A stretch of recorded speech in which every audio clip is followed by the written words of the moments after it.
Okay, awesome. All right. So again, my name is Golden, right? You can call me Golden. Yeah, you don't have to say Mr. or you just call me Golden. And so today again, we would actually be looking at how to create a thesis statement and how a thesis statement influences the context of your essay, or how a thesis statement helps you to draw an outline for your essay, right? But the core of this session will be showing how to create a thesis statement, right? And as I teach this class or even facilitate this session, please try as much as possible to stop me. If you have questions, please make sure you just, call my name, just say Golden, I have this question, right? Feel free to unmute your mic if you have a question. And I'm here to answer your questions about how to create a thesis statement. Well, again, the major focus here is that we will be talking about how to create a thesis statement. We would not be looking at any other aspects of writing except how to create a thesis statement. And for many of you here, I'm sure you're taking courses that requires that you construct a thesis statement um, before writing an essay, right? And there are some students I know that are taking the LN 101 class or the LN 100 class. And also there are some master's degree students here that I know might be writing some research, and your professor might require that you construct a thesis statement before even starting that research, right? So this session will show you how to construct a thesis statement, just show you a simple step-by-step guide, um, basic step-by-step guide, right, to creating a thesis statement, right? Before I go on, I'll just ask, right, in this session that is there anybody here in this session that has an assignment that requires creating a thesis statement? Can I see you? Just give me a thumbs up. Awesome. I see April, right? April, what course are you taking?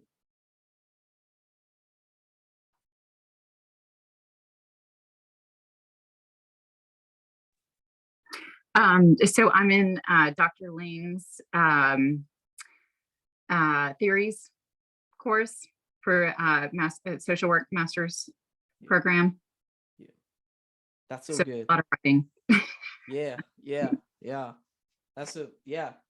So that's to show you there's some students here that are actually just taking like an undergrad course, right? And it's also required that they create a thesis statement for some of their research, right? So for those of you taking on an undergrad course, I want you all to know that writing a thesis statement is also required even in the master's level, right? It's not just for undergrads, right? It's also required in the master's level, right? So it's very important you learn this, very important you learn this all through your pursuits, all through your academic pursuit, right? You would be required to always create a thesis statement. So that's one thing you should know. So now let's go to what we want to talk about, creating a thesis statement. Right. So a thesis statement, right? Now the question I want to ask now is, what is a thesis statement, right? Um, what is a thesis statement? Can someone help me out? Does anybody know what a thesis statement is? Anybody? It's the basic theme of what you're going to be writing about. Exactly. It's the basic theme of what you'll be writing about, right? And so if that's the case, right? Sorry, 1 second. If your thesis statement is the basic theme of what you'll be writing about, it also presupposes the fact that anytime someone, takes up your research to read, the first thing they're looking for is the basic thing, right? The first thing they're looking for is the purpose of your research, right? So that's one thing you should note. So even in an academic setting, right? Trust me, right? You might even write a 10-page essay, right? But when someone else or when your audience takes up your essay to read, the first thing they are looking for is your thesis statement. That's the first thing.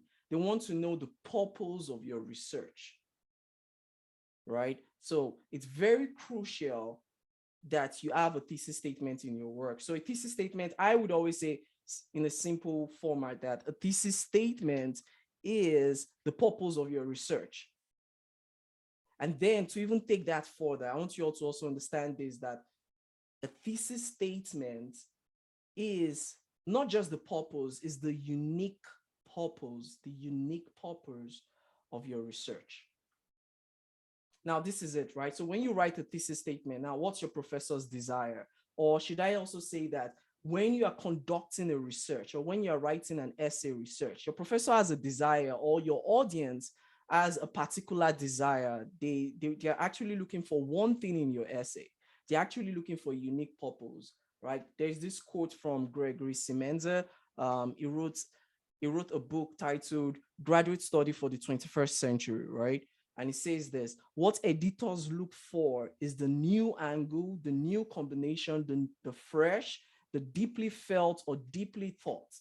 With this in mind, ask yourself how you can solve a particular problem posed by a text or answer a question raised by previous scholarship of even your own reading,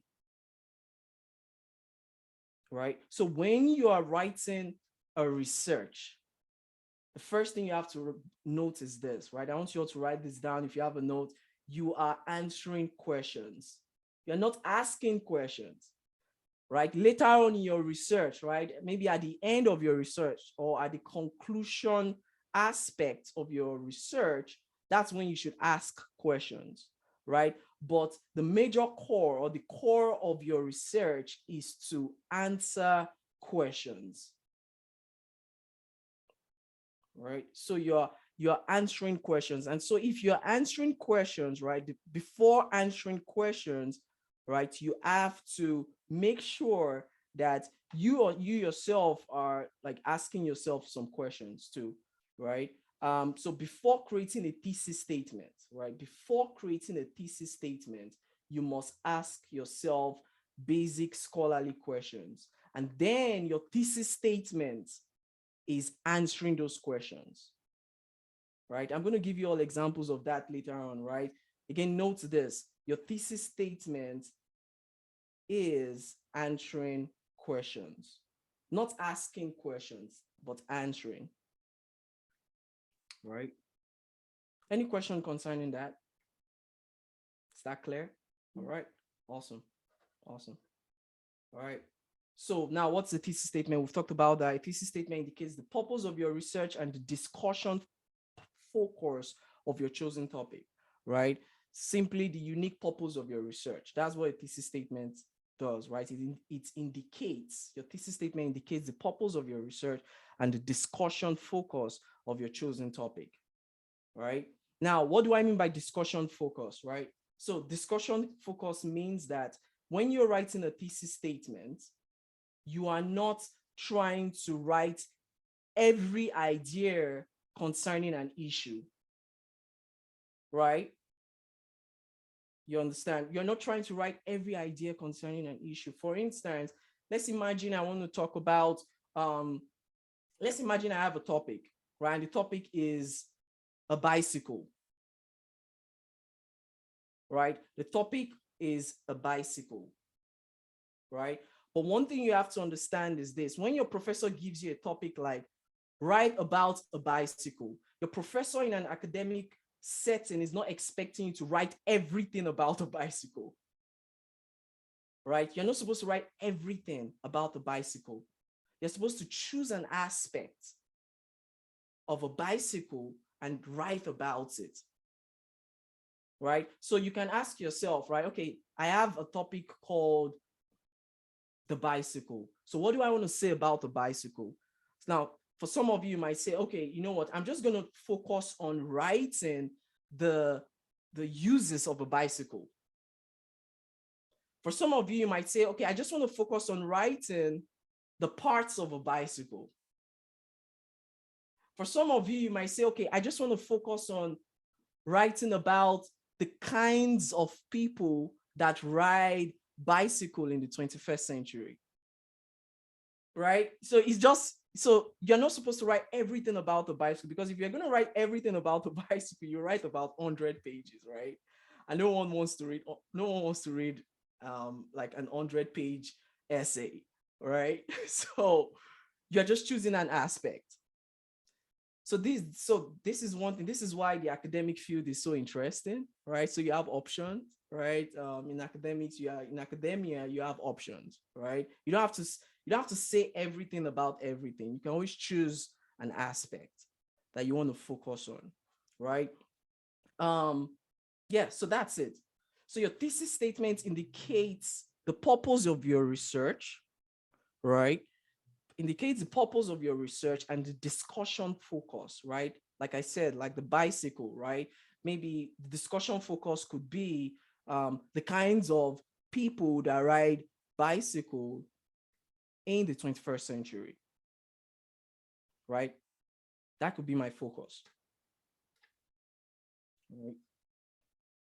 So that's it. Now let's look at this. Let's look at this art here, right? Let's look at this art here.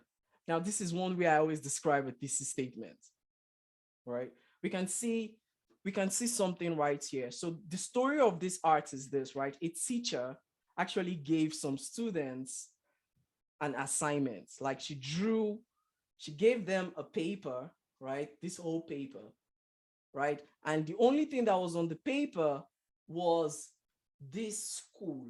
Like the teacher drew a school at the middle of the paper, right?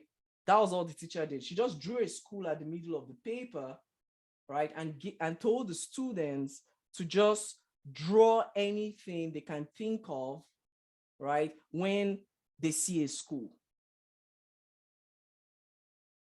right? And as you can see in this picture, right?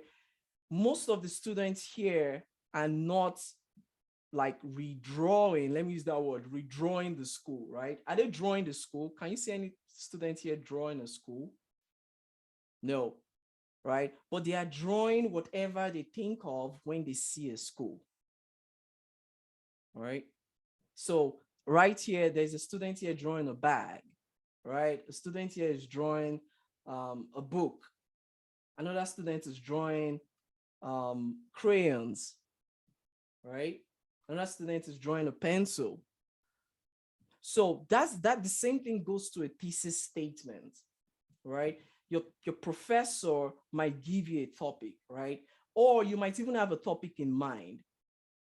But the rule of writing a thesis statement is that you are not stating everything concerning a topic, but you're just talking about aspects of a topic, right?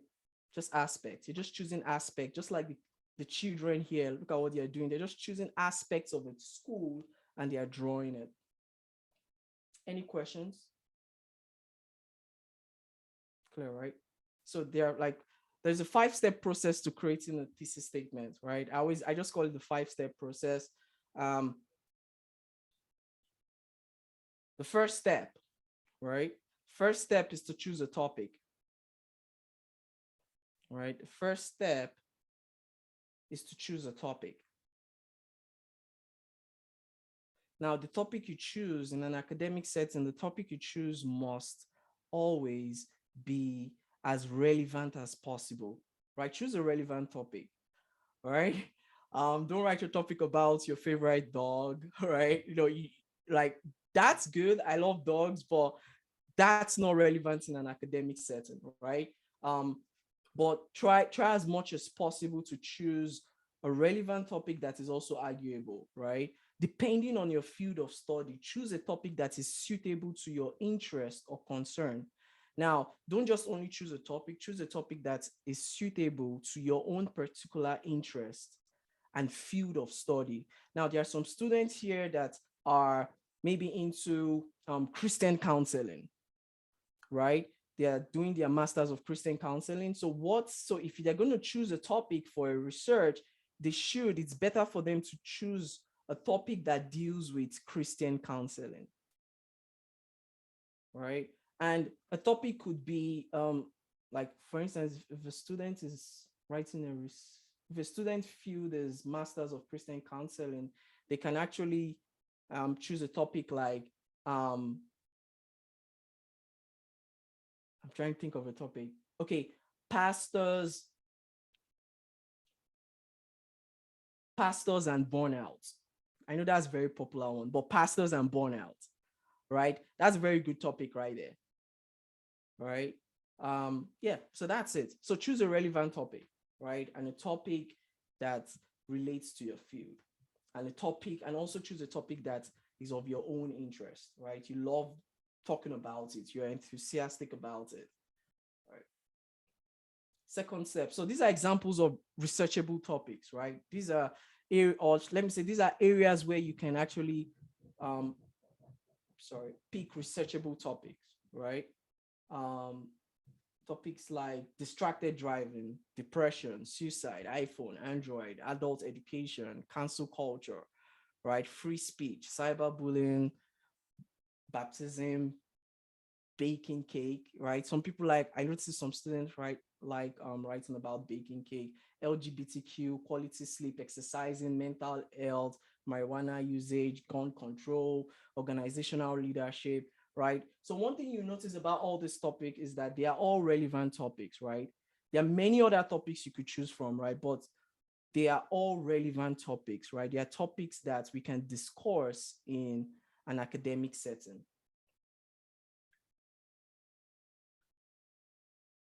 All right. So now the second step, after choosing a topic, right? After choosing a topic, the next thing you want to do is provide what we call research questions. Research questions. Right? So after choosing your topic, state your research questions using what we call open-ended question markers.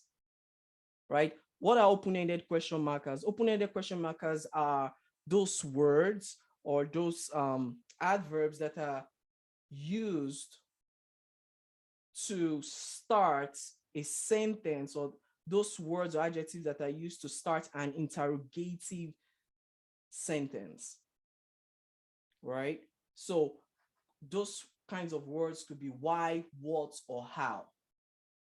Now, why, what, or how is an open-ended question, or sorry, why, what, or how is an open-ended question marker because they lead us to answer questions in a more narrative form, right? And I'm going to give you an example of that later. So it says here, do not start your research question with close-ended markers such as is, what, are, where, should, can, could, would, and will, right? So don't do that, right? So now, if I ask you a question if I ask you this kind of question, if I say,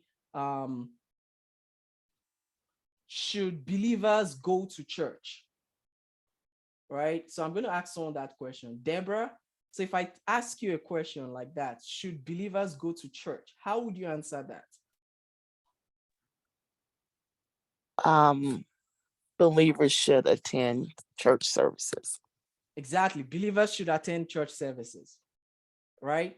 That's just a straight answer, right? But then, Deborah, if I ask you, why should believers go to church? How would you answer that? Um, Believers should go to church so that I don't know. It's all right. Yeah. You So put me on the spot, sorry. it's all right. It's all right. Yeah. Right. April, if I ask you, why should believers go to church? What would you say? I mean, for a lot of reasons. So, you know, um, to grow spiritually, to, get closer with the church family. There could be a lot of reasons. Yes, Could there could. be yes or no. Exactly. Very well. Right. So if I'm asking why, right, it leads you to think. If I'm saying why should Christians go to church, right, that you would have to provide an answer that provides reason, But then if I say, should Christians go to church, right? Your answer will just simply be a yes or no answer, right? Should Christians go to church? Yes. But if I say, why should Christians go to church? You would have to say, oh, they should go to church for them to grow spiritually, for them to get closer with the church family, right? You would have to give a reasonable answer. So that is why when you're writing your thesis statement, right, the second process requires that you use open-ended questions such as why, what, or how. All right, do not use closed-ended question markers such as is, what. Well, I'll say yes, although I kept what here, right? So try as much as possible to stay away from what, right? But some people still use what as a rule, right? But focus on why and how, right? Focus on why and how. Right? Golden, Yes, on please. on the why, what, and how, on a research paper, Mhm. could it be a combination of what and why? Because you would have to explain quite a bit of, pull out some information so that you can move into the why. Is that a option? Yeah, if honestly, what you just said is so that's actually a very awesome question. So you could do that, right? But there's nothing wrong with just going straight to your why, Oh, right? okay. So you don't have to go through all that journey, right? But if that works for you, that's fine. Okay, Right? thank But you. yes, but the main core is this, right? If you're going to write your thesis statement should priorly ask a why or how question, Okay, right? So if I choose a topic, let me think of one right now. I'm trying to think of one. Okay, the let me think of one. Okay, if I choose a topic on the area of legalizing school uniforms in all schools, right? Mhm. Right. So I can just say, why should schools, have a school uniform policy? Right? Why should schools have a school uniform policy? You know, or why should school uniforms be legalized in all schools? Okay, Right? thank you. Mm. Yes. But then if I say, should school uniforms be legalized? That could be a yes or no answer. All right. So, yeah. All right. So do we get the second step? Right. So where you are right now, I want you all to do something for me, right? Even where you are right now, as we follow through, can you just choose a topic, right? So previously we had a list of topic here. Can you just choose one topic, write it down, write down one topic? Just choose one, any topic.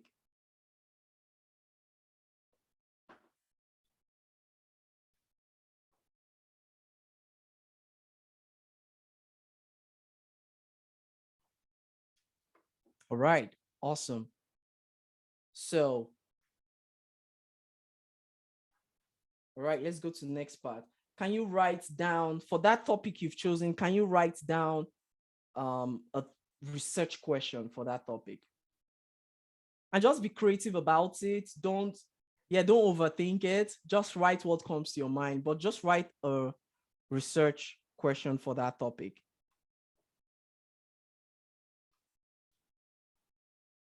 And then once you write it,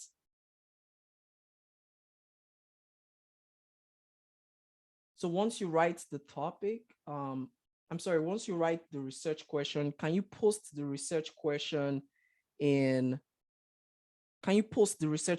the chat section?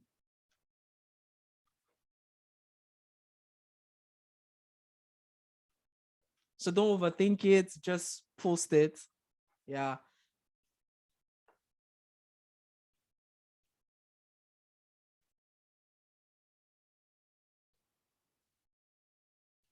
Right. What are the limits to free speech? That's a good one, right? Because it helps us to provide a reasonable answer, not a yes or no answer. That's good. That's a very good one. Sorry, who posted that? Jerry, thank you. That's a very good one. But I would just say that for your sake, try as much as possible to focus on the why and the how, right? So people don't really use the words as much, the what. I know I kept it there, but people don't really use it, right? So focus on the why and the how. Any other person? But that was a good one, Jerry. That was a very good one. And that was a relevant topic.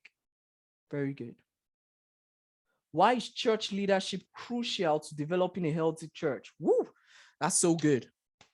Woo, who is that? That's Charlotte. That's very good.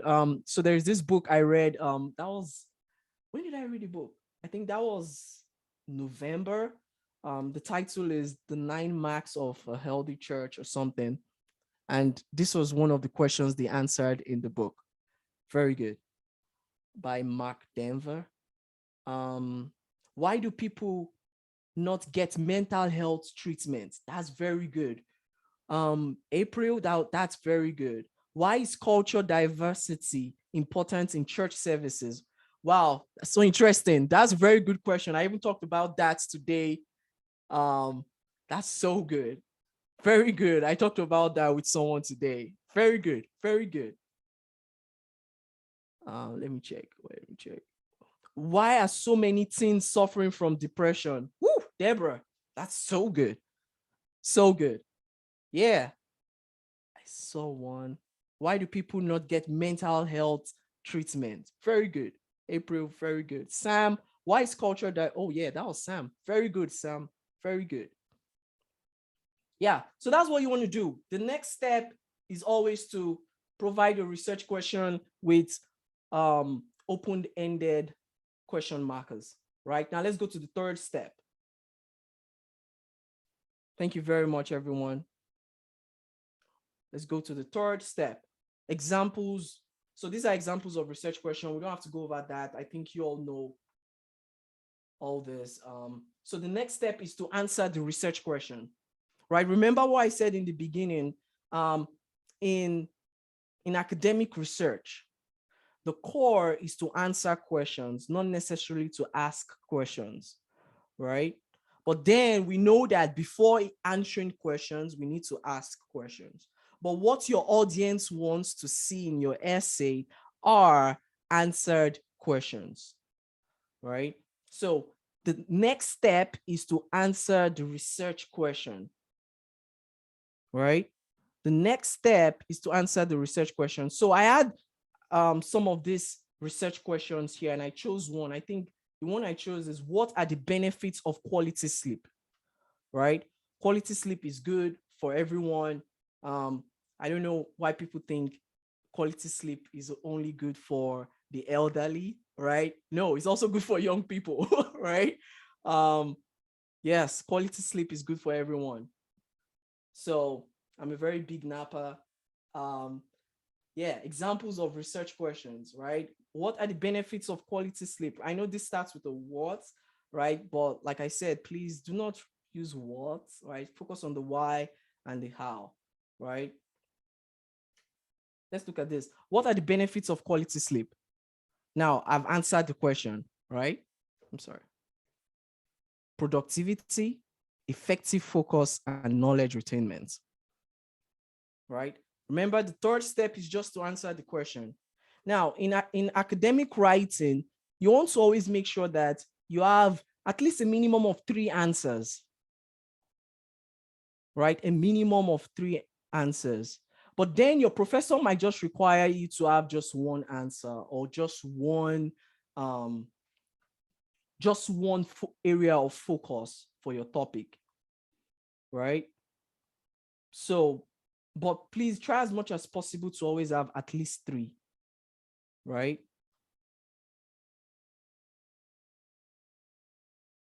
At least 3.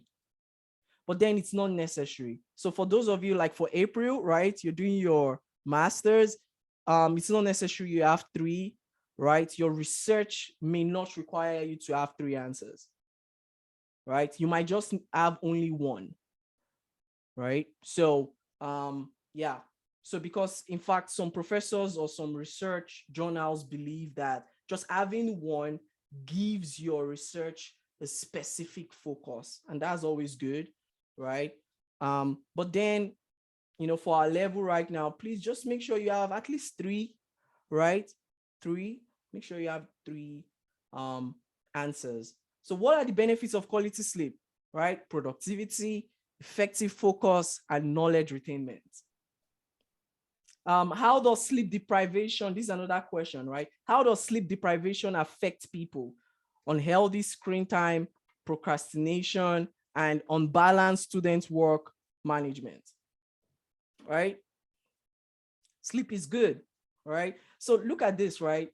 My thesis statements are, okay, maybe we'll talk about that later. Let me not go there yet, but we'll talk about that later. So yeah, that's just the answer to your research question right there. Let's go to the next part. Or let's do something. Let's do an exercise, right? For some of you, I know some of you provided some questions, right? So please, can you provide answers to those questions? Oh, Sam, you have a question. Yes, Professor Golden, thank you. You just kind of mentioned something, and I just wanted clarity. As it relates to the 3 answers, Yes. typically you said that's the norm, at least 3. Yes. And then you mentioned something about the master's writing. Yes. Should we assume that it's always at least 3 unless instructed otherwise by a professor, or is it that the master's program normally it's just one focus? Honestly, you've normally in the master's program, right? You can even have more than 3, right? But Okay. then it depends. So in the master's program, you're given the freedom to write your research based on relevancy, not based on points, right? Not Okay. based on the number of answers you have. Do you understand? Okay. So in the master's level, right, you're writing your research based on how relevant. In fact, in the master's program or even in the doctoral program, right, we have, before you even write a research, we have people that would evaluate your research topic, right? That's why some of them will say that, oh, before they even start their research, they always have to submit a proposal, right? And so the thing is this, they submit a proposal to their supervisors. Now, what the supervisor is looking for is not the number of answers. The supervisor is looking for how relevant the topic is. Like, is this topic even useful for today? Do you understand? So even if you have one answer in a master's program, that's fine. Okay, thank you. Right? Thank you so much. Yes, yeah. Or April, do you have anything to say about that? Yeah. So like same, like when I was writing my master's dissertation, it was the same for me. I think I only had 2 points, right? Just 2 points. Yeah, for mine, I only had 2, and my professor was fine with it because the topic was relevant, right? So, and for those, I know I don't know if we have anybody in the sciences here. I know they are more stricter there, right? They don't really care about, the number of answers that you have. They care about like how useful your research is, right? So yeah, so that's it. All right, so I want you all to do something quickly for me, right? Can you provide answers to the questions you asked? I know some of you posted some questions in the chat section, right? Can you provide at least one answer, or you can provide 3, but at least just one? All right.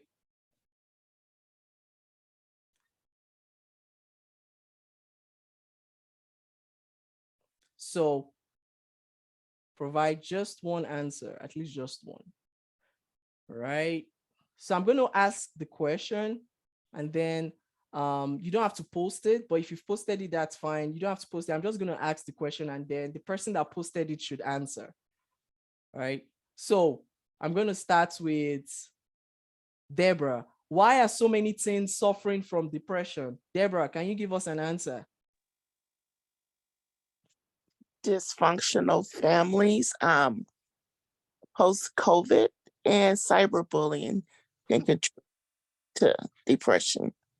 Yes, that sounds so good, right? And again, can you see your answer also sounds so relevant? I like the fact that you mentioned COVID there, right? It's so relevant, right? If I pick up your article, if you write an article concerning what you just talked about, if I pick it up, I would want to read it because I know it's relevant, right?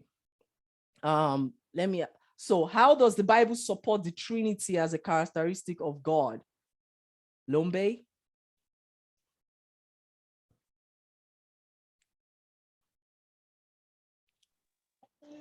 It's too complicated for me to. Yeah, right. I asked you that question on purpose, right? I was yeah, but that's good. But that's a Well, good I guess, question. but it would be, answers would be biblical scriptures supporting Yes, the, yeah, supporting the exactly. statement. Very good. That's very good. That's very good. Right? That's very good. April, why do people not get mental health treatment? So I said cultural stigma because of, Yes. I just gave one answer. Sorry. Oh, you said cultural stigma. Yeah, that's good. That's good. Yeah, cultural stigma. Yeah. Right. So I like your question too, and I like your answer, but then there's something we are going to correct about your question later. We'll talk about that later. Okay. Right. But that's a very good one. Right. Cultural stigma. Now, one other thing I also want to tell you all is that your question, the answers to your question doesn't have to be one word, like what we see here. Right. It could be a clause. It could be like a very long, it could be like a very long sentence, right? Or a very long clause. So let me show you an example of what I'm talking about. New share. So let me share my whiteboard.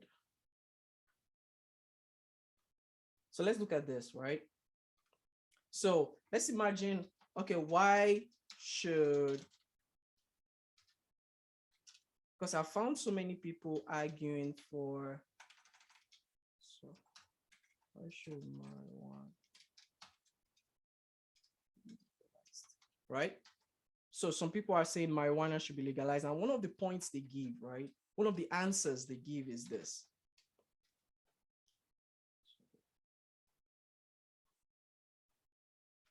They say something like,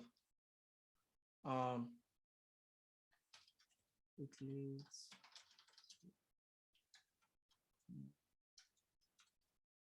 so,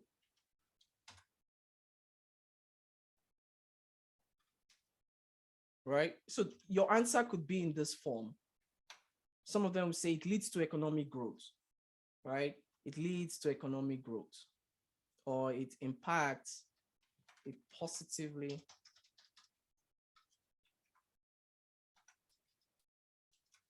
impacts.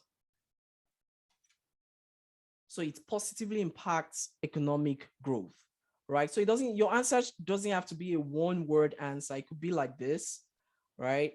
So just feel free, don't overthink it. Don't think it should just be one word, like, what are the negative effects of what are the negative effects of sleep deprivation, right? We say that less productivity, right? So it doesn't have to be one word, right? Your answers doesn't have to be one word. It could also be just be a clause, right? Like this, right? Any questions concerning that so far? Any questions?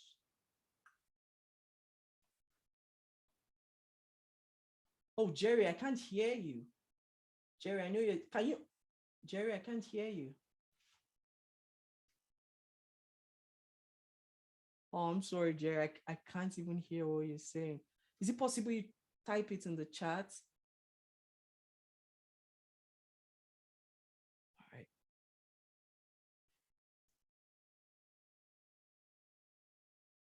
Okay. Golden, I did add a answer to my question. Yes, I'm coming to that, Charlotte. I'm coming to you, Charlotte. So you know what? Let's just, while he's typing his question. So Charlotte, I'm looking for godly leadership can inspire others to follow Christ. I like that. I like that. So your question was what? Let me try. Okay, why is church leadership crucial to developing a healthy church? That was a very awesome question, right? And your answer was godly leadership can inspire others to follow Christ.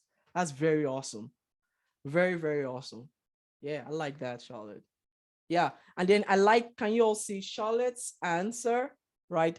Hopefully you all can see the chat section. Charlotte's answer is not just a one-word answer, right? It's also written in a sentence format, and that's totally fine, right? Samuel, I know you asked the question about why cultural diversity is important in a church environment, right? So he said cultural diversity is important because it provides an inclusive atmosphere. Very good. Very awesome, right? Now, so Samuel's, I want you all, if you all can just pull up your chats too and look at Samuel's answer, right? Samuel's answer says, so let's start from the question, sorry. Sam's question was, why is cultural diversity important in church services? And then the answer was, cultural diversity is important because it provides an inclusive atmosphere.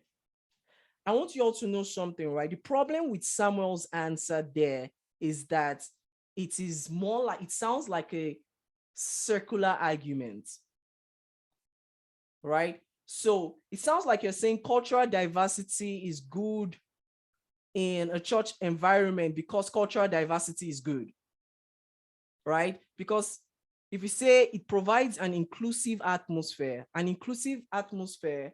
is the same thing as cultural diversity, or it presupposes cultural diversity, right?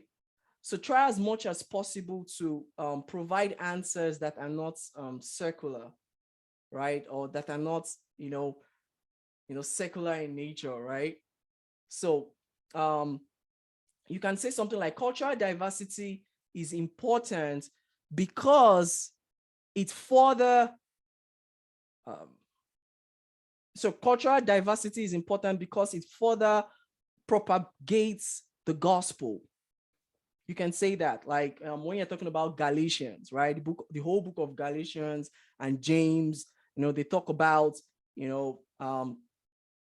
cultural diversity, right? And class diversity, social class diversity and all that. So cultural diversity is important because it propagates the gospel, right? It further propagates the gospel of unity, right?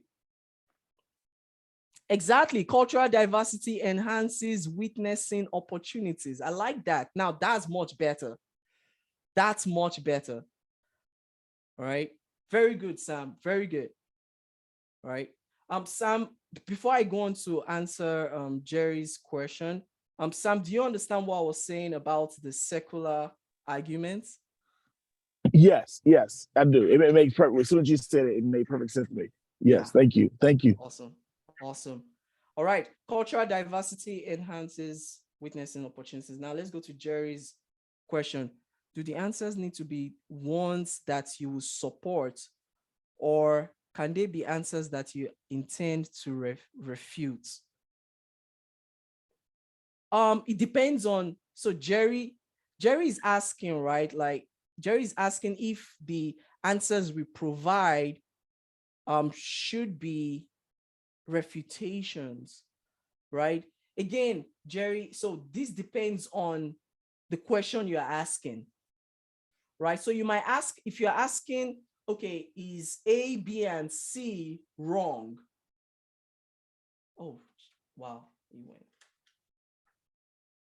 Jerry, are you here?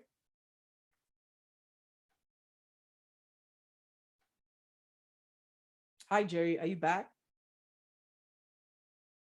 Hi, Jerry. Hi. Yes, I can hear you now.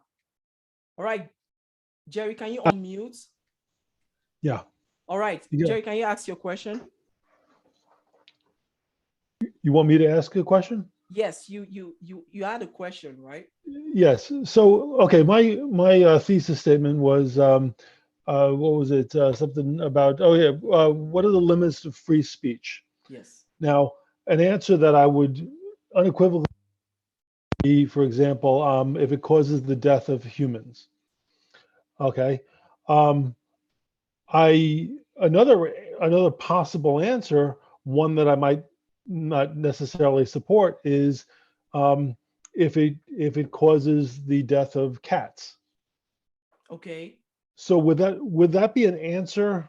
I'm being a little facetious here Yeah, on I understand. purpose, but Yeah. would that be a legitimate answer? Because the intent of my paper would be to refute that. Oh, okay. If your intent is to refute that, you can't put that as part of your thesis statement. Yeah, that can be Well, an answer. If your intent is to refute, yeah, it mhm. should not be part of your it shouldn't be part of your thesis statement. But then what you're talking about is an essay that is written in the context of an argumentative essay, right? Mhm. So if that's the case, right, in every argumentative essay, there's what we call the counter argument and refutation paragraph, right? So that's when you can just bring up the situation of the cat, right? Mhm. You Okay. understand? So you talk about, oh, the cat, and then you refute the argument about the cat. Do you get it? Yeah. So a thesis should never be negative, wholly negative. Yes. Or Okay. we can say that the thesis should be giving answers. So your thesis statement should contain answers you're willing to support in your research. Gotcha. Thank you. Yeah. All right. Any other question? Okay, so we are done with the third step, right? And you all provided awesome answers to your previous questions. Deborah, oh yeah, I like that. Dysfunctional family, we talked about that. Very good. All right, very good. Okay, let's look at this part. Right, so now the final part. Now this is the final part of, well, no, this is not the final part. This is the fourth part. Sorry, there are 5 parts, right?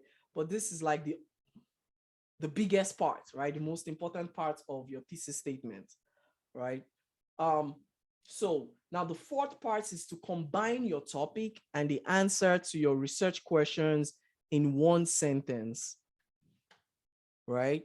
The fourth part is to combine your topic and the answers to your research question in one sentence. This combination is called a rough draft thesis statement, right? So this fourth step is just a rough draft.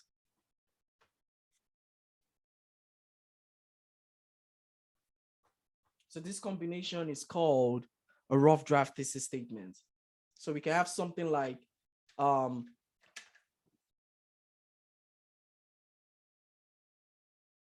so quality sleep is beneficial, right? My topic was quality sleep is beneficial, right? And then I combined that with my points, with my answers. So now I'm saying quality sleep is beneficial because it enhances sound productivity, effective focus, and knowledge retainment.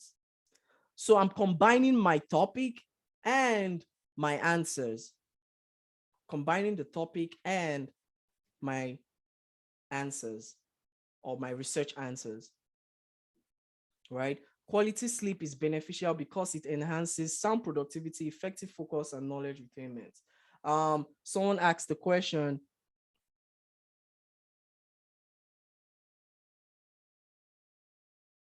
I'm coming. So how does the Bible, so there is this question by Lombe, how does the Bible support the Trinity as a characteristic of God? Right? I can say my thesis statement could be the Bible supports Trinity as a characteristic of God, right? The Bible, sorry, let me think about this. The Bible supports the Trinity as a characteristic of God through the incarnation of Christ, right? So the incarnation of Christ is my answer. And Trinity as the characteristic of God is my topic, right? So that could be it. So basically for this fourth step, you're combining your topic and your research answers. So look at this second one. It says sleep deprivation, right? My topic is sleep deprivation. Sleep deprivation results from unhealthy screen time, procrastination, and unbalanced student work management, right? So that's the topic, right? And the answers, the research answers. So this is what I want you all to do. You all will do this. We'll just do this exercise again. But before we do the exercise again, is there any question about this fourth step? Any question about this fourth step? All right, so let's do an exercise, right? Why don't you all write your thesis statement or your rough draft thesis statement and then put it into the chats section.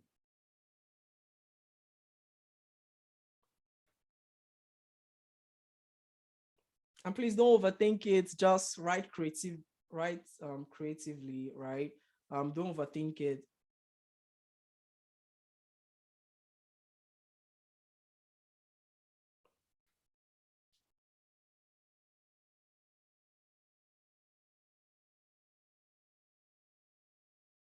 Right. Okay, we have one. Yes, free speech is limited when it may result in the death of a human. That's good. That's good, Jerry. But don't use the word may, right? May. So avoid using the word may in your thesis statement because it sounds like you're not sure of your argument.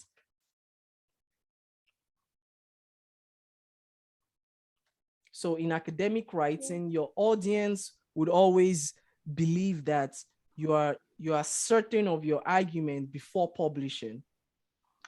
You know, I understand your point. However, if I were to say free speech is limited when it results in the death of a human, Yeah. That's impossible position to enforce because one doesn't know the outcome until the action is taken, until the speech is spoken. Okay, so if that's the case, then you would have to define the term may. You have to tell your audience why you're using the word may, maybe somewhere in your essay, right? Yeah. Yeah. Good point. Gotcha. Yeah. So again, my point is this, right?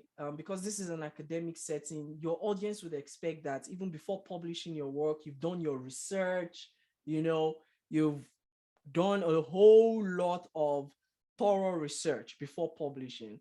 So when you write a sentence, it must sound like you're certain.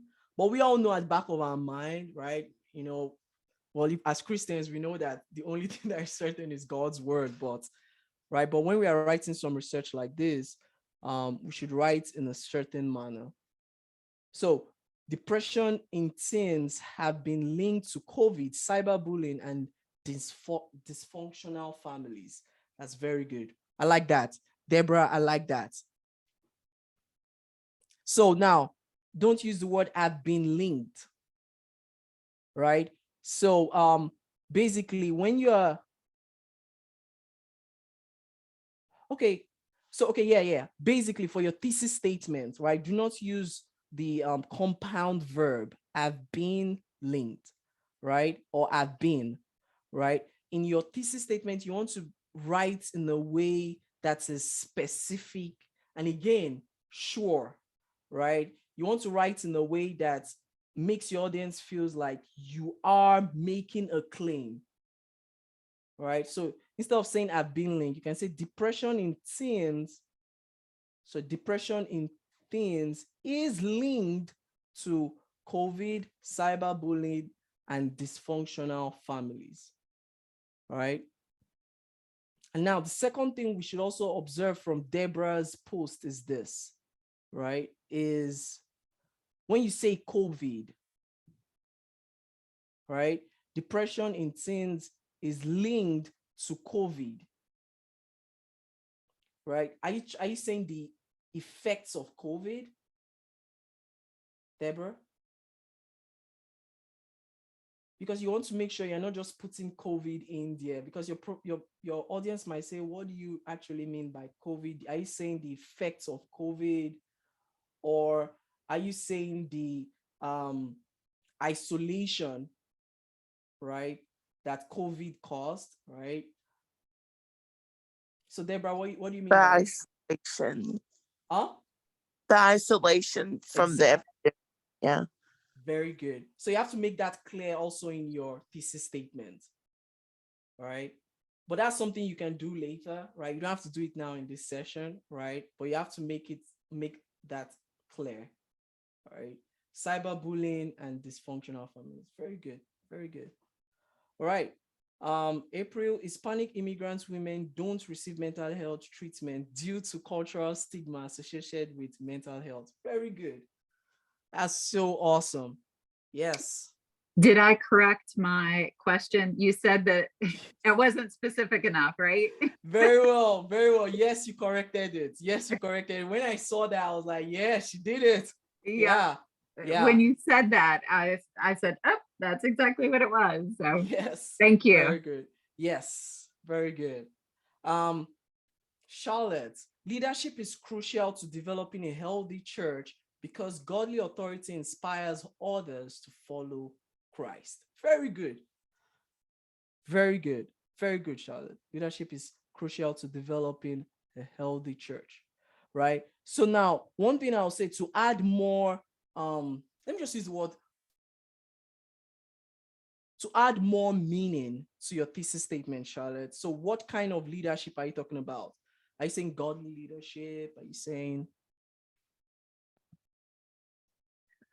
Yes. Well, it could be pastoral leadership, pastoral and ministry leadership Yes, very is good. crucial. Yes, awesome. I like that. Very good. Very good. Very good. And my question is, I use very general terms for my question, but here, can you add more detail? Because I was thinking, this is kind of general. I'm not very specific here. Yes. To follow, is fairly general. You could probably add something in more detail there. I'm not sure. Where do I add detail if I need to be more specific? Okay. So you're saying ministry leadership is crucial to developing, pastoral leadership is crucial to developing a healthy church because godly authority inspires. So the only parts where you need to be specific is where you have the word others. Okay. So others, right? Others there, who do you mean by others? Like, what do you mean by others? Who are, in quotes, the others? Okay. Right? So can you answer that question? Who are the others there? Yes, ministry teams. Okay. So inspire ministry teams to follow Christ. Their ministry teams. Yeah. That's good. So yes, are you trying to say this? So let me just say, pastoral leadership is crucial to developing a healthy church because godly authority inspires ministry teams, right? Right. So ministry teams to what? You can't say follow Christ. Follow Christ is too vague. Right. To disciple To disciple, okay. their team members. To Yeah, inspire disciple. ministry Yeah. teams to um to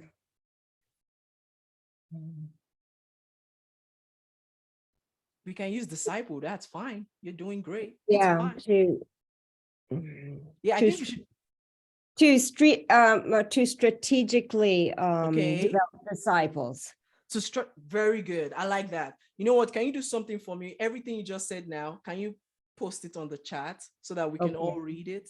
Yeah. Right. That's very good. To nurture. Yes, that's all. Wow, that's so good. Yeah, I like that. So now, this is something I want to also tell you all, right? As you write a thesis statement, immediately you complete a thesis statement. Remember what I said? I said the fourth step is a rough draft. It's always a rough draft. And now what some of you are doing here, like Charlotte, what Charlotte is doing is that she is revising that rough draft, right? She's adding, let me use the word, she's adding more flavor to the rough draft. She's adding more unique specificity to our work, right? She's making our work more specific, right? She's narrowing down our thesis statement, right? And that's what she's doing. And that's what you should all do, right? There are some words you will use in your rough draft that might not be specific enough. So you would have to change it, right? So now let's go to the fifth part, all right?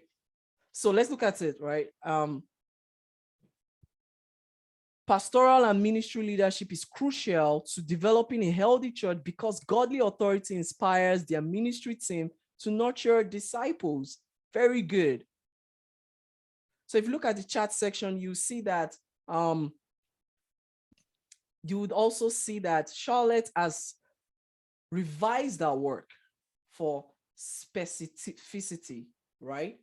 She has made her work more specific. All right. She has made her work more specific. And we can say she has made her thesis statement more focused. All right. So that's very good. Very, very good. So you should always revise your work. And also I saw that I think April did the same thing, right? So if you check our former question, she used the word people, right? She used the word people, but now she has changed the word people and now she's using Hispanic immigrant women, right? So she's now more specific. That's very good, right? Very, very good. So now this is it. Remember, your thesis statement must contain your audience and a specific indication of the circumstances or situation you attempt to discuss. So this is the fifth step. You must revise your work to be more specific. All right. Now let's look at this rough draft thesis statement. It says this: quality sleep is beneficial because it enhances sound productivity, effective focus, and knowledge retention. Right? But look at the rough draft only says quality sleep, but the question is quality sleep for who? Right? Quality sleep for who? Now look at the revised thesis statement. It says high school students need the discipline of quality sleep for sound productivity, effective focus, and knowledge retainment. So now the revised thesis statement contains the main audience. The main audience of the research, high school students. So you don't just say quality sleep, right? You want to ask yourself, for who? Quality sleep for who, right? Look at this rough draft thesis statement, the second one here. It says sleep deprivation leads to negative consequences of unhealthy screen time, procrastination, and unbalanced student work management. Can you see that? Sleep deprivation leads to negative consequences of unhealthy screen time, procrastination, and unbalanced student work management. Now, look at this. Sleep deprivation for who? Right? Are you talking about for social workers, essential workers? Are you talking about for students? Like for who? Are you talking about Hispanic immigrants? Right? So for who? Right? But and then it says leads to negative consequences. In what sense? What negative consequence are we talking about? Right? So negative consequence is too broad, right? What specific negative consequence?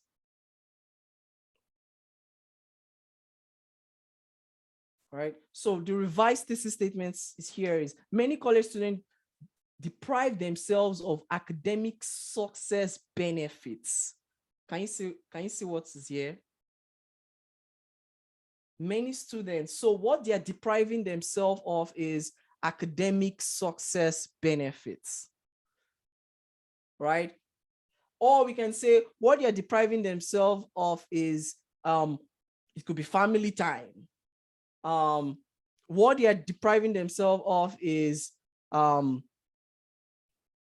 healthy, maybe like healthy bodies. Let me just put it like that, right? Or quality health, right? So many college students deprive themselves of academic success benefits of quality sleep due to unhealthy screen time, procrastination, and unbalanced student work management. All right. So always revise your work. Make sure you try as much as possible to narrow it down. In most cases, the question is always for who and in what sense. In most cases, in what sense? All right.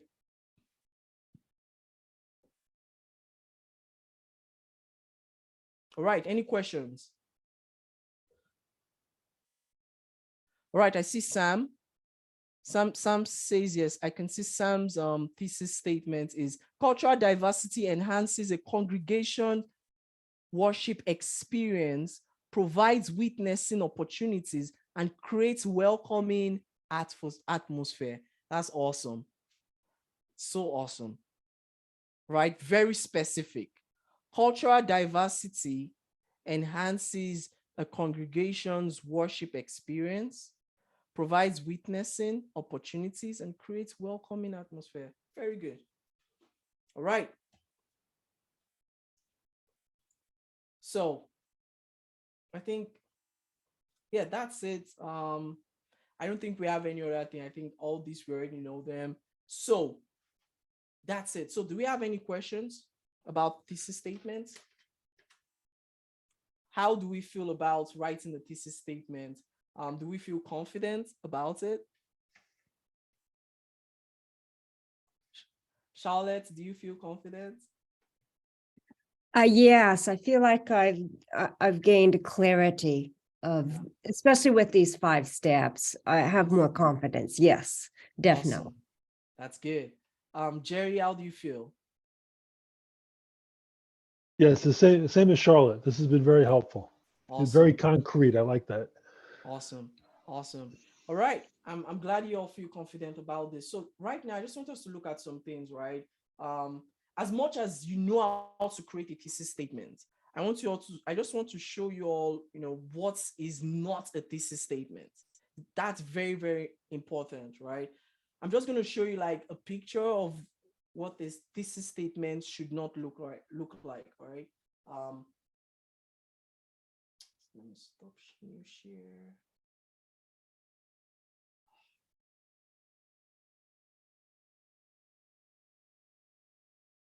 Sorry, 1 second, please.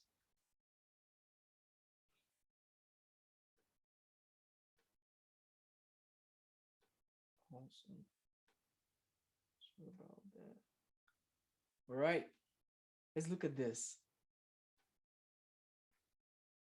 Let's take a look at this. There are 5. So now there's what we call weak thesis statements.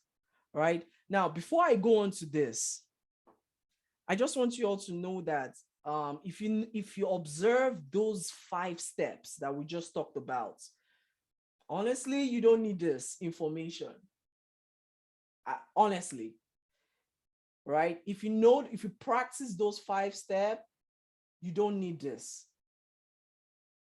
right? So, but I just want to show some of you, maybe you might be helping a friend, or something, right? Or maybe you might be writing a thesis statement and you just feel like it's weak, right? So these are 5 ways you can know that your thesis statement is weak. The first one is that, is when the thesis is making no claim, right? When there is no claim. The second is when the thesis statement contains ideas that are obviously true or a statement of fact, right? Cats have legs. We know that, right? Don't write about that, right? Cakes are delicious. You don't have to write about that, right? Cakes are delicious, right? Restate, or maybe your thesis statement could be weak when it's restating conventional wisdom, right? Stating conventional wisdom, that's not a thesis statement. Or when also your thesis statement is weak when it's offering personal conviction as the basis for the claim, right? We'll talk about that later. And make an overtly broad claim. So if your thesis statement is making an overtly broad claim, right, it's not strong. It's not a strong thesis statement, right? It is weak when it's making an overtly broad claim. But remember, right, if you practice those 5 steps, trust me, you will escape making overtly broad claim. You avoid words like people, right? And you use Hispanic immigrants, right? Hispanic immigrants, women, right? You would avoid words like leadership and you use words like pastoral leadership, ministry leadership, right? So now let's go to this, right? So let's look at this example. This is a weak thesis right here. The thesis makes no claim. Now look at this. I am going to write about Darwin's concern with evolution in the origin of species. That thesis statement is so weak because it's not telling us the actual concern, right? That's a very weak thesis statement right there. We have the paper will address characteristics of a good corporate manager. Can you see this? So can someone tell me why this is weak in their own words? Why is this thesis statement here weak? Why is this a weak thesis statement? This paper will address the characteristics of a good corporate manager. There's no question or answer. Yeah, there's no answer, right? It's not answering a question. Like there is no focus, right? Here. So basically, when you're writing a thesis statement, to correct this student should have actually indicated the unique characteristics of a good corporate manager, right? So a better thesis statement could have been a better thesis statement could have been a good corporate manager is caring, right? And then now let's look at this. So this is the solution. Like, let's look at this. This was the weak thesis statement. This paper will address the characteristics of a good corporate manager. Now, this was the solution. The very traits that makes for an effective corporate manager, the drive to succeed, can also make the leader domineering and therefore ineffective. So this particular thesis statement is correct or effective because it actually tells us the characteristic of a good corporate manager. And now one other thing you'll notice is this: the correct or the solution to that weak thesis statement avoids what we call vague words like good. Good is a vague word. So do not use that word in your research. Please just stay away from that, right? Try to use more sophisticated synonyms, right? The writer here uses effective, an effective corporate manager instead of good, right? Good could mean, go on.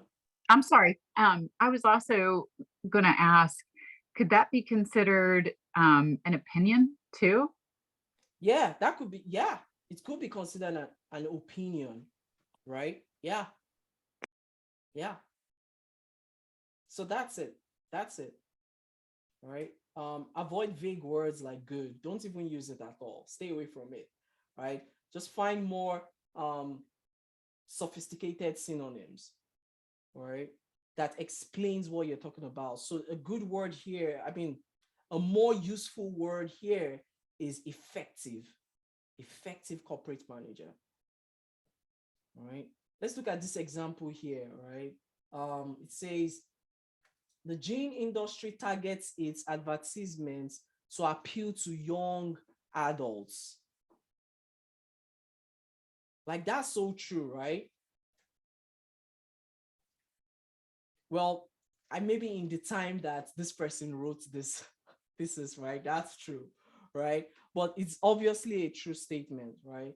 And let's look at this. The flight from teaching to research and publishing in higher education is a controversial issue in the academic world, right? This is so true. So we don't need to write about that, right? Let's look for other weak thesis statements here. So this is another one. An important part of one's college education is learning to better understand others' point of view, right? So again, this is conventional wisdom. We all know this. You need to understand others' point of view, right? So you don't need to write about this, right? Offers personal conviction as the basis for the claim, right? The songs of the punk rock group Minor Threat relate to the feelings of individuals who dare to be different. This is just a personal opinion. Like, it's not relevant to everybody, right? But it's just too personal. All right. Look at this. Minor Threat songs are meaningful to me because I can identify with them. And I'm sure you all know this. By now, you should know this, right? In academic writing, you must avoid first person pronouns, right? So they would only sound opinionated. So stay away from them. Don't use them. Minor threat songs are meaningful to me, right? That sounds like a personal conviction, right?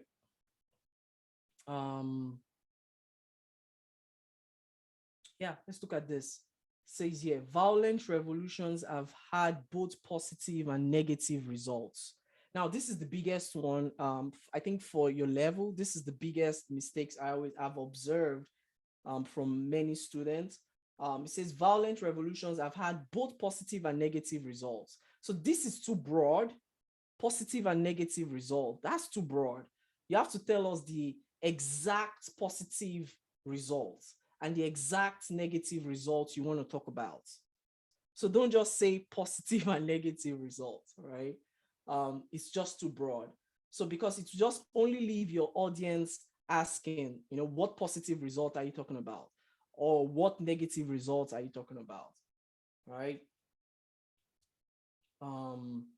Another one here is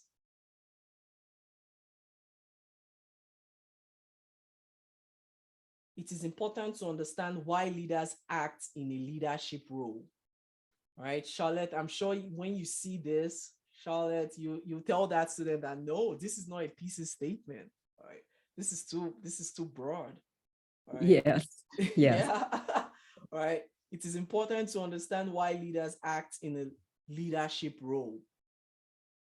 I don't even know what the student is talking about. All right. Like, so try as much as possible. So this is too broad. It doesn't provide any answer to any question. I'm unsure about the question. I don't know what the student wants to argue, right? What is the driving force? Now, look at this. What is the driving force? One thing I need to tell you all is this, right? A thesis statement is not a question. So don't ask a question when writing a thesis statement. A thesis statement is not a question, all right? I've seen many students do that. So look at this here. Is it an internal drive for the business or group to succeed, or is it an internal drive for the leader to dominate others? It's a question, right? So this is not a thesis statement, right? So that's it. That's it. So again, right, I'm not here to like tell you the solutions to this weak thesis statement, right? My point here is if you follow those 5 processes, right, you would not have any problem with writing a strong thesis statement, right? Or you would not even encounter writing a weak thesis statement. You will not need all of this. All right, Sam. Hello, Professor. Just one question I want to get clarity on. A thesis statement, is it limited to just research, writing or just research? When I say that, meaning, just to give an example. For example, if I wrote a book, but it was based on research, Yes. I would start with a thesis statement for a book. But if I was doing a biography or any other type of book, a thesis statement would not be necessary. So is that correct to say thesis statement is only for research? Yeah, it's only for, well, if you're writing a book, you would have to almost, I would say that there are many books. Okay, let me think about this well. So this is it, right? If you're writing a book that wants to explain a particular idea, right, you would need a thesis statement. Okay, or like a how to do something. How to do something, or you want to talk about let's say cultural diversity in the church, right? You would need a thesis statement for that. Got it. But like biography or something of that nature, you can start with the question or anything like that. Okay, you don't need all that. Yeah, very well. That's a very good question. So for like a biography, right, you don't need a thesis statement, right? You're just writing about someone's life, right? Or you're just writing, if it's an autobiography, you're writing about your own life, right? You just want to write about the story of your life. That's fine. You might not need a thesis statement for that. Okay, thank you. Thank you so much. Yeah.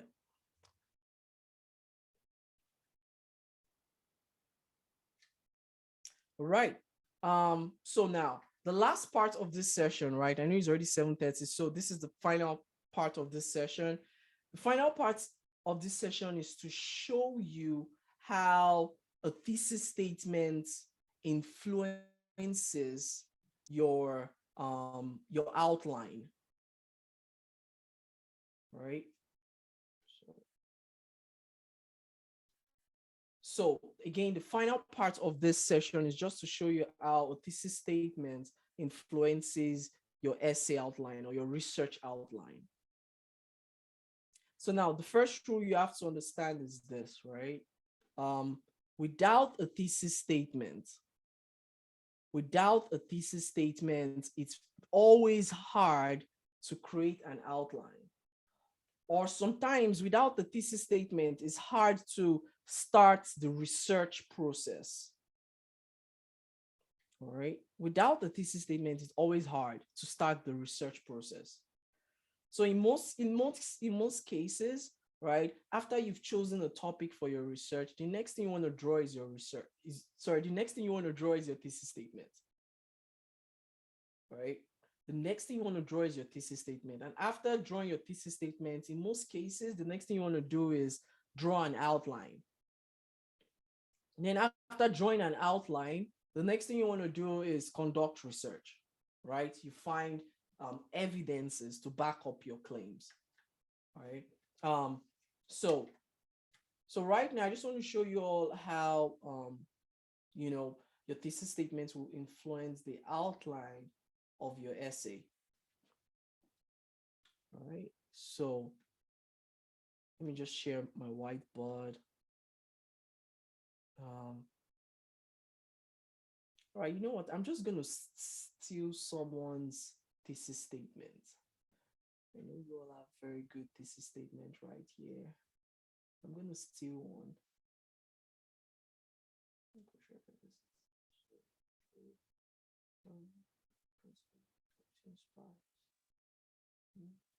Okay, let's use Sam's thesis statement right here.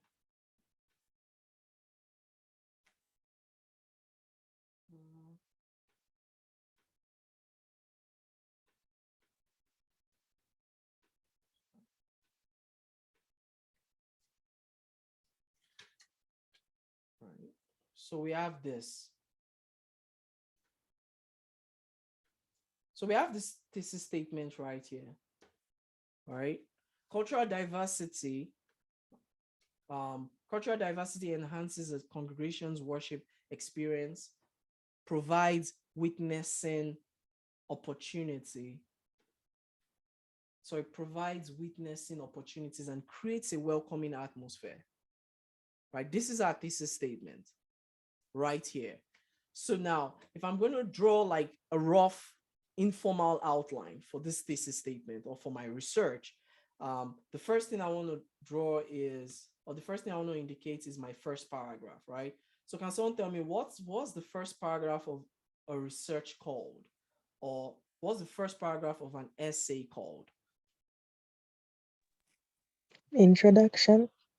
Oh, very well. Introduction. Yes. So paragraph 1 will be your introduction. All right. That's your introduction paragraph. All right. And in your introduction paragraph, in most cases, some people will say you provide a background, provide a brief background to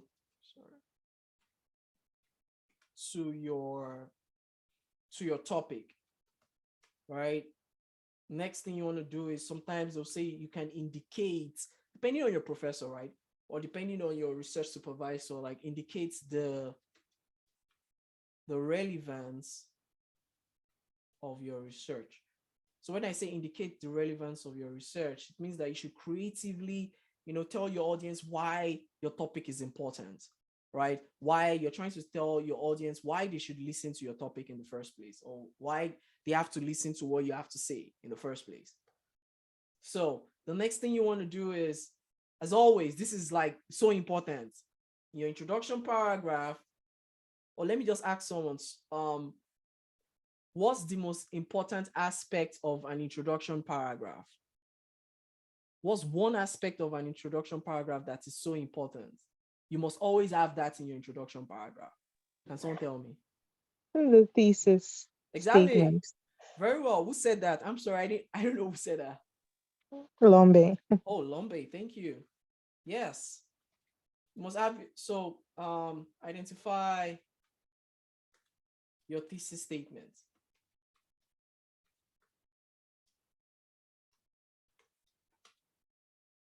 Right? So that's it. Now, paragraph 2. Paragraph 2. Can someone tell me, can someone just help me out here? What would paragraph 2 discuss? You don't have to overthink it. Just tell me what comes to mind. Maybe definitions of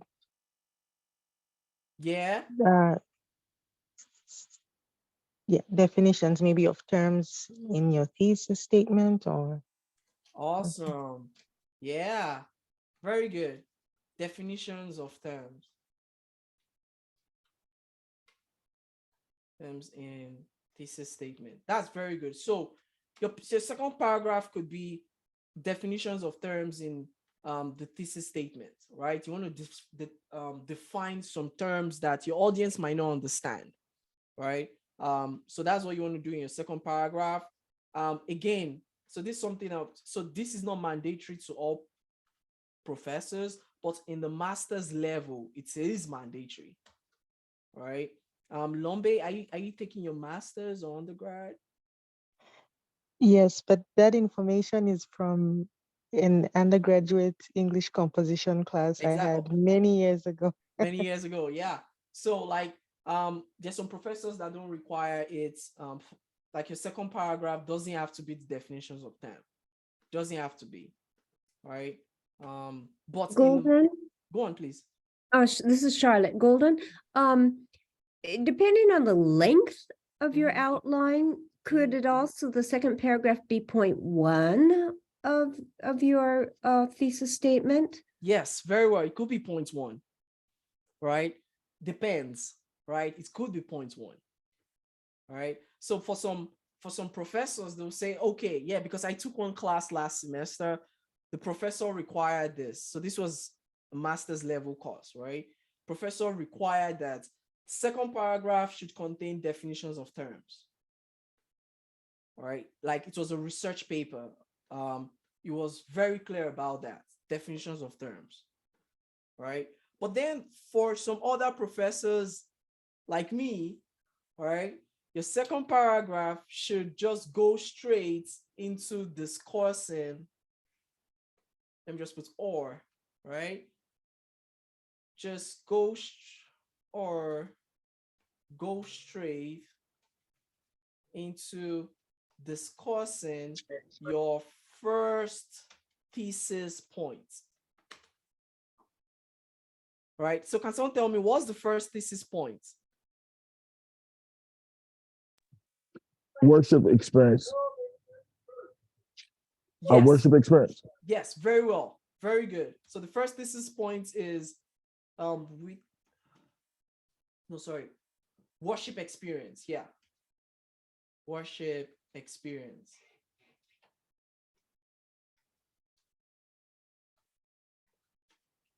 So here, right, your second paragraph could just start with discussing, how cultural diversity enhances a congregation's worship experience,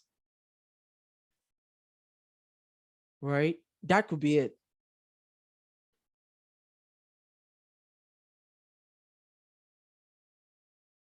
So that's it, right? That could be in most cases, right? But then I know some professors that would say, okay, second paragraph, please define your terms, right? For those of you taking master's program, for those of you that are actually conducting your master's program right now, most of your professors will tell you that your second paragraph should be your definition of terms, right? But then for undergrads, I know most professors here at LBC will tell you that you should just go straight to discussing your first thesis points. All right. So then this is what we're, just for the sake of this particular session, I'll just say that let's just focus on, paragraph 2, discuss your first thesis point, right? Paragraph 3, can someone tell me what's paragraph 3 going to be discussing?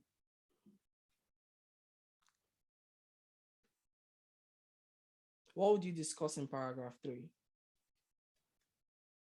Anybody? Would it be an expansion of the first point? No. No? No. Okay. Yeah. Witnessing opportunities? Yes, witnessing opportunities. Right. So Lombe, right?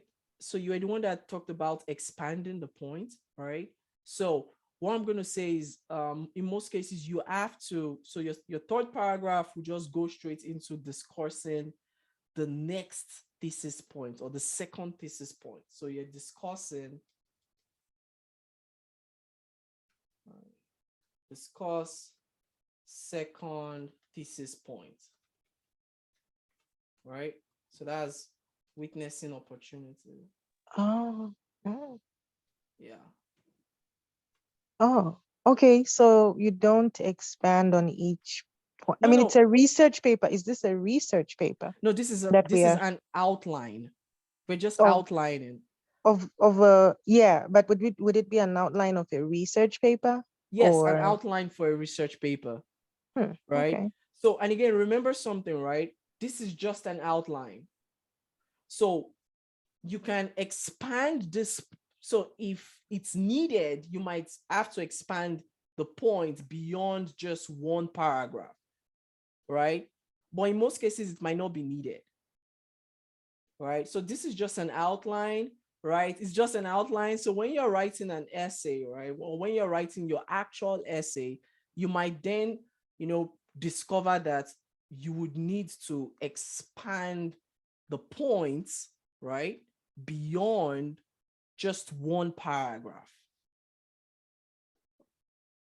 So just for the sake of an outline, you just need to okay, you know what, paragraph 1, introduction, paragraph 2, I'm going to discuss worship experience, paragraph 3, I'm going to discuss witnessing opportunities.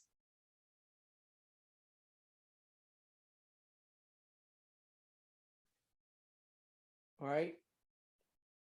Right. So Lombe, is there anything that is still unclear? And it's okay. No, All right. it's clear. All right. Sounds good. Paragraph 4, right? So for your paragraph 4, again, so all you just need to do now is discuss welcoming atmosphere, right? So discuss the third thesis point. So that's welcoming atmosphere. All right. So that's it. And then your 5th paragraph, paragraph 5.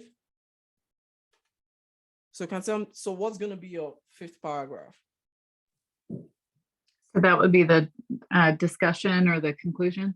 Yes, that's the conclusion. Very well. Thank you. So that's your conclusion paragraph. So that's it. All right. So that's it. Any questions?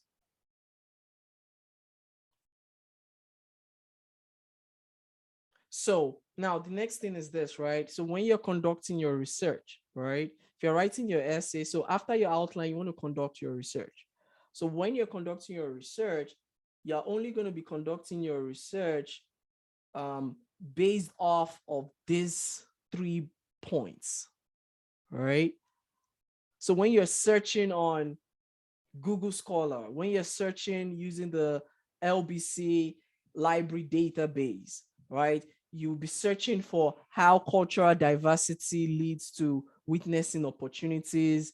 And then you could also search for how cultural diversity leads to a congregation's worship experience or enhances a congregation's worship experience. And then finally, you can just do a research on how cultural diversity creates a welcoming atmosphere.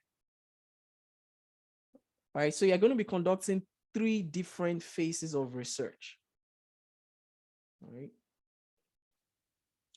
So, and look, hopefully you might find some research, like you might just find one research article that discusses, multiple points, and that's fine too, right?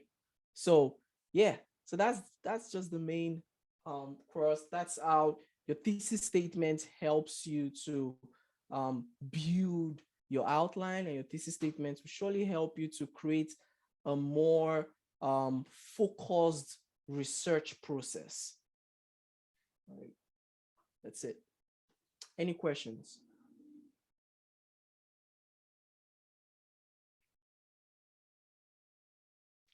Right, Deborah, how do you feel about this process?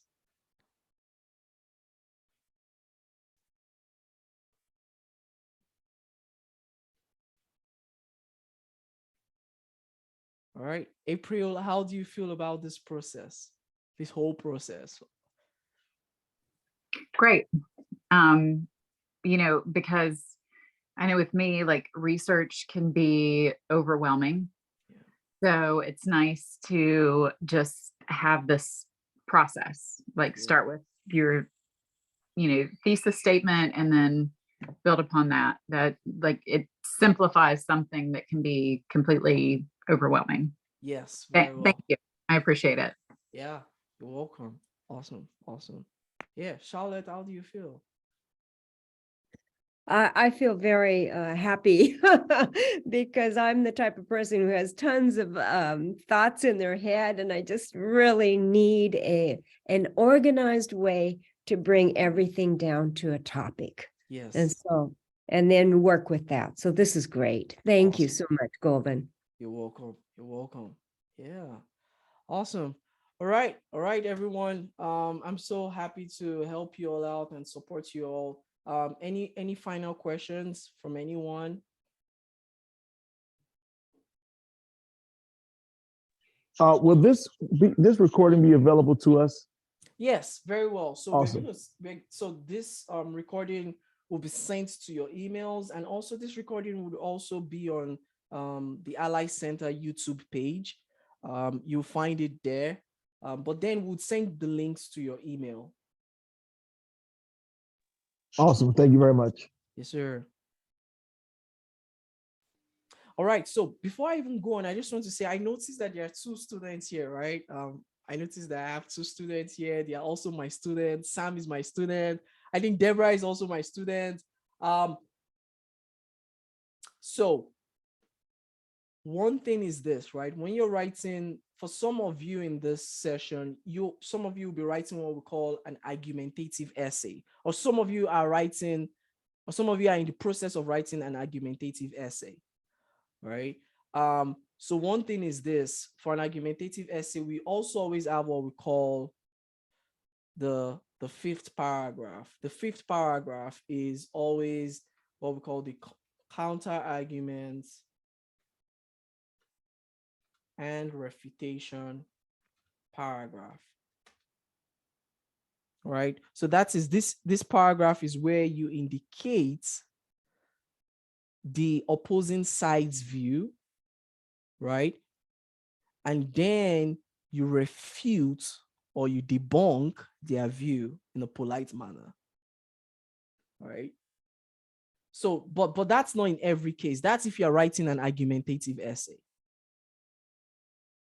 Right? So you should have that counter argument and refutation paragraph before the conclusion paragraph. Right? So that's it. I just wanted to mention that, for some students who are writing argumentative essays in this time. All right, everyone. Again, please just know that the Ally Center is here to support you. And if you feel like you need a one-on-one session with the Ally Center, please feel free to reach out to the Ally Center, and we are here to help you. If you feel like you need help with other aspects of writing, such as finding articles, such as research, or revising a paper, right? Please feel free to reach out to us.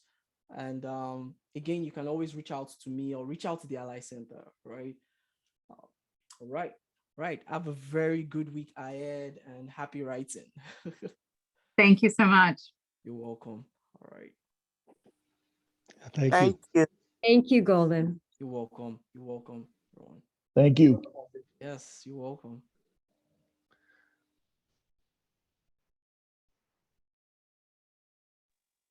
Thank you. You're welcome. And what do you teach? Because you said some people were your students.